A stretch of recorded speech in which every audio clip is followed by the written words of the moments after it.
Hello and welcome everyone. My name is Sakshi and today we are here in discussion with Mr. KK Bakshi. We're going to talk about his journey, his life through from Jammu, Kashmir to Gwalior and now again back to Jammu. So, hi, welcome here. You are welcome. Thank you.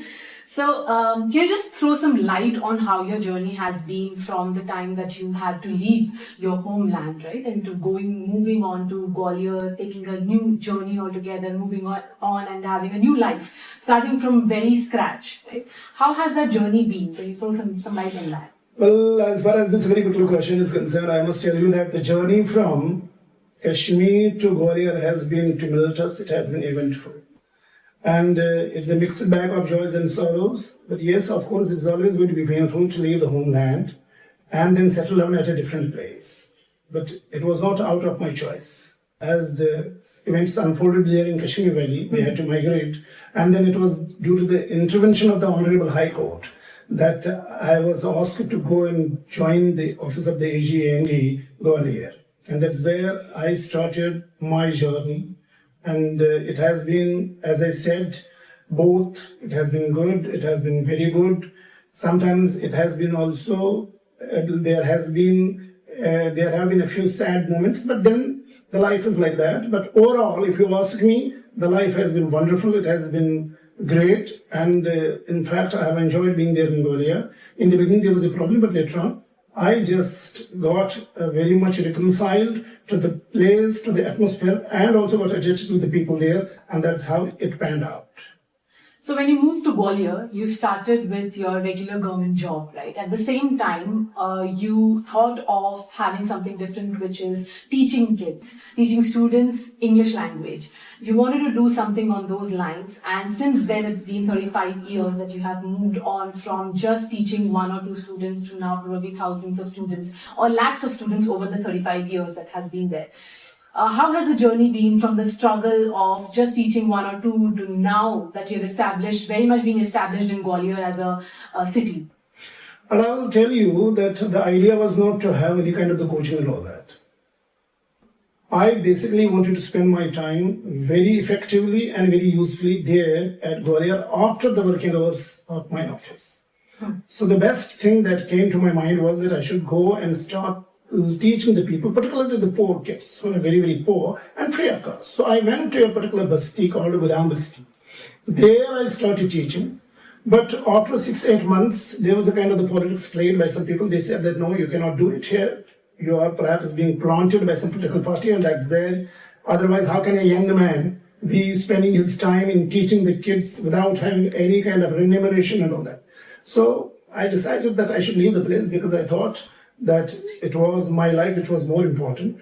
I never wanted my life to be threatened in any way. And there I decided that I should go out of that very beautiful place. I left the place, but the students of that very beautiful place came to me and said that they want to continue the studies, but this time they placed one condition, and the condition was that I should charge them. I should charge them so that they can understand the value of education. And that's how it was decided that I should start teaching, and there was a particular amount fixed by them, and which I agreed to because the idea was not to mint money from them. And then there was a word of mouth that spread across Gwalior. I remember there were two colleges, GMRC, Government Medical College and Government Engineering College, MITs. So students came to know about that. They started pouring in, and that's how this coaching, which was started with 2-3 students, turned into a big coaching where 200, 300, 150 students would be there at one particular time. So I believe that the journey has been very great, and thanks to the students of Gwalior, I have always enjoyed their company. I have enjoyed teaching them, and that's what it has been like that. But yes, as I said, money has not been the consideration, and I started with 2. I was happy with the 2 also, and I am happy with the 200 students even today. So, I've seen your journey moving from a 2 BHK that you used to live in, and one room from that BHK would be just teaching students, which would be hardly 10 odd students, and then moving to a proper institute where you could accommodate around 100 of them. Right? You've moved from that journey, and since then, that 35 years that has been, you've hardly charged them anything. As you already mentioned, that your objective has not been to mint money. But then from the very start, did you think that education is something that you would want to get into it? Because you have been from the background that government job is something that I would always wanted to do in my life.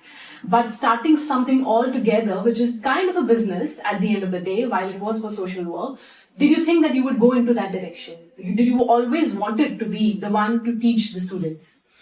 Well, education has been in my genes. My father has been from the education department. My maternal uncle, my paternal uncles, they have always all been there in the education department as teachers. So it was always there. I knew that one day my genes would speak. But when I came to Gwalior and I thought that I should do some sort of social service rather than spending my time in gossips and footling away my energy in the things which were inconsequential and unnecessary. So I decided to start teaching. And since, in our society, people are of the different classes, middle class, upper middle class, lower middle class, very poor class. So I decided there has to be a threshold. And if the people are very, very poor, I will not charge them.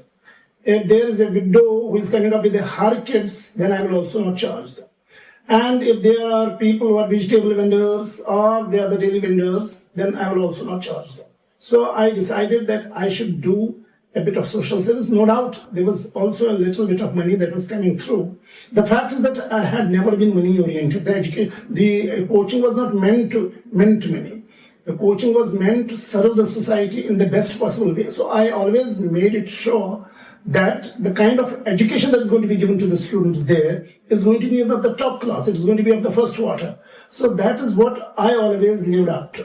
I decided that I should be spending there and teaching the students as much as I can, but not with the idea of minting money from them, getting money from them, earning money from them, because that was not supposed to be my idea in the very first place.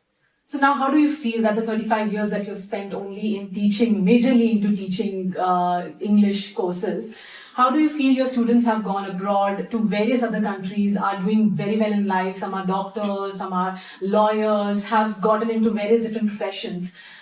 Do they still come back to you and tell you that we have learned a lot from you and that still till today we would like to learn more? Some have also been actors for that matter. So how has that journey been?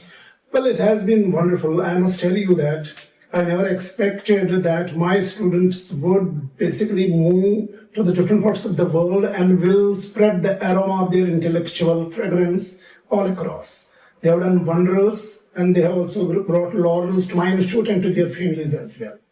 And whenever they achieve success, it flattens my chest with pride. And I must tell you that there are two persons in the world who always are proud of the achievements of these very particular people. Otherwise, if you see, everybody else may be jealous of your success. One are the parents, the second is the teacher.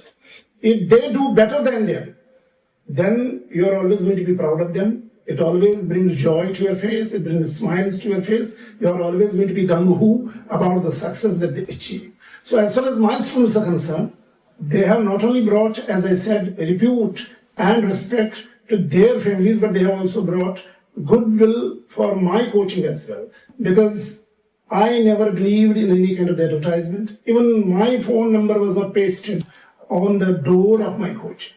So I invested everything in my students. I knew that if they do well, then my coaching will do well. And if they do not do well, then I don't deserve to get the students. So for that, I virtually gambled and I said that my students have to be my ambassadors. They went to the different parts of the world. That is where they actually spread the word about this coaching, and my coaching got fame. And this is where I think that I have always been blessed to have the students of that kind. As I said, actors, politicians, IAS officers, IPS officers, so many cricketers, even the Ranji players, the sports persons, even the pandits who normally perform pujas, they have also been the part of the coaching, and that's where I actually draw pleasure when I listen to them, when I see them, when I hear about their achievements. It really fills my heart with joy. And now everybody in Gwalior knows who Bakshi sir is. Yes. So, just the last question that I would have for you is that what would you say to your students, the struggle that you've been through, what are the key learnings, maybe 3 or 4 points, 3, 4 learnings that you have had in your life, and you would want them to know and accordingly grow in life? The first thing that I would like to tell them is that you must always be human in your approach. You must be humble, full of humility, and you should know how to manage your anger. Because there are many times anger issues that come up. You should be patient, you should exercise utmost caution while speaking to the people, and should reach out to the people who are in need of your services and all that. Because I have seen all these very years that whenever I wanted to help the people, they always were ready to receive and they always responded positively. Wherever I went, I was received very well. And I thought that humility has always to be the integral part of one's character, one's personality. If you are not humble, if you are not polite, if you are not down to earth, if you do not talk to them in a language that they understand better, then surely you are not going to be received very well and the people will not value your presence. So I always say that there are two kinds of people who bring joy. One, who bring joy wherever they go, and two, who bring joy whenever they go. So I want to belong to the first category of the people where I bring joy wherever I go. And it is here that I think everybody should understand this very simple fun of the life, that if you really want people to love you, to respect you, to appreciate you and your efforts, then the best thing that you have to do is to be humble, polite, talk to them very nicely, never let arrogance get into your head, never be imperious, never have sardonic feeling. Most of the times you are supercilious, that should be avoided. You should always be very, very down to earth, and that is where you will see the results coming your way. That's it from my end. Those were the questions that I had. Thank you everyone for watching us from around the world, and thank you for all the love that you've showered till now. Thank you.